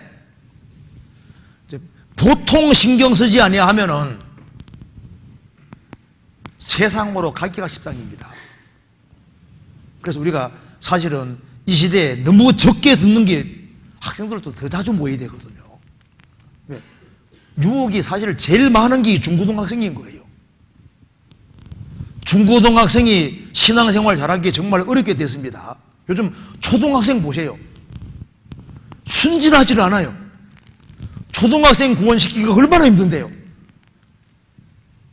그리고 중고등학생들도 물이 너무 많이 들어가지고 속으로는 막 엉뚱한 데 나가 있는데 부모가 모르거든요. 중고등학생들이 얼마나 잘 감추고 얼마나 눈치가 빠르고 있지 않습니까? 요즘 어려서부터 점점 영악해지기 때문에 이거 신경을 많이 쓰지 아니하면은 얘를 놓치는 수가 있습니다.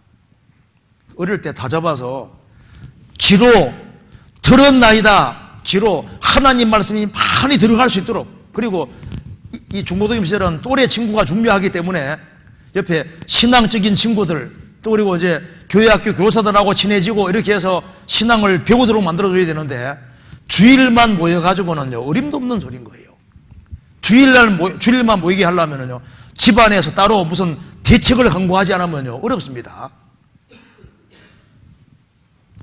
우리가 자녀가 부모 것이 아닙니다. 그래서 어릴 때부터 주님을 의지하도록 그렇게 만들어 가야 되거든요. 시편 71편 보시겠습니다.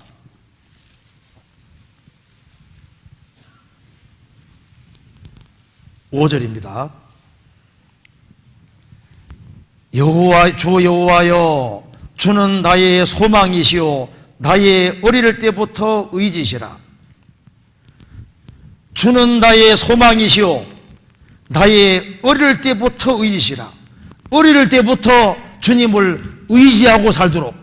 그래서 7절에 나는 무리에게 이상함이 되어싸우나 주는 나의 견고한 피난처오니. 주님을 의지하고 살아가면은 무리에게 왕따 당하고 이상이 길 수도 있지만은 신앙이 확실하면요 하나님을 견고한 피난처로 삼고 살게 되는 겁니다. 그래서 17절에 하나님이여, 나를 어려서부터 교훈하셨으므로 내가 지금까지 주의 기사를 전하였나이다. 하나님이여, 내가 늙어 백수가 될 때에도 나를 버리지 마시며 내가 주의 힘을 후대에 전하고 주의 능을 장래의 모든 사람에게 전하기까지 나를 버리지 마소서. 어려서부터 나를 구원하셨으므로 내가 지금까지 주의 기사를 전하였나이다.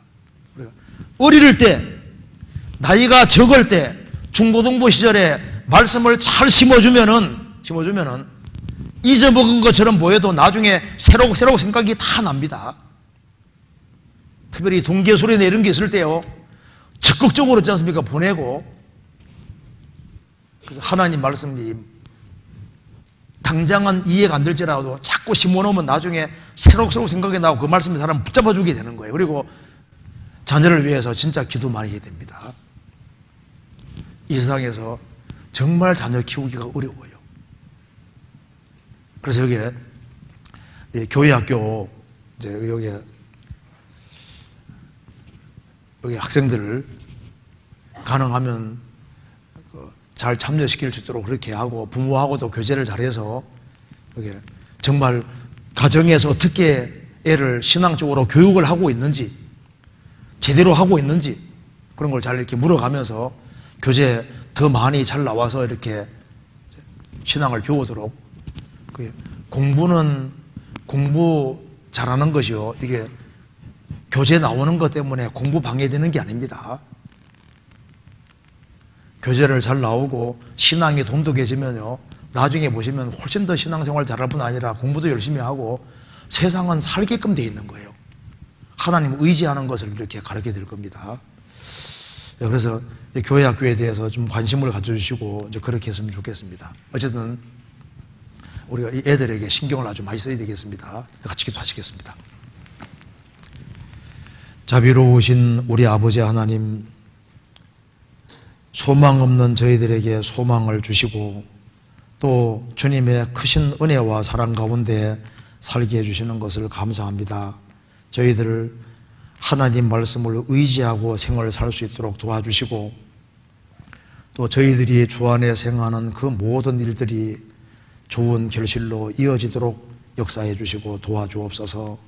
또 가정마다 어려운 것들을 하감해 주시고, 또 여러 가지 일로 곤란과 어려움을 당하는 형제자매들이 있습니다. 주님께서 그 모든 형편을 아시오매 힘과 지혜와 용기를 주시고 또 하나님의 도우심으로 능히 모든 것을 헤쳐나갈 수 있도록 도와주옵소서. 너는 하나님만 바라는 말씀대로 하나님의 도우심을 의지하고 낭망치 아니하고 생활을 살 수 있도록 도와주옵소서. 주 예수 그리스도 이름으로 기도하옵나이다. 아멘.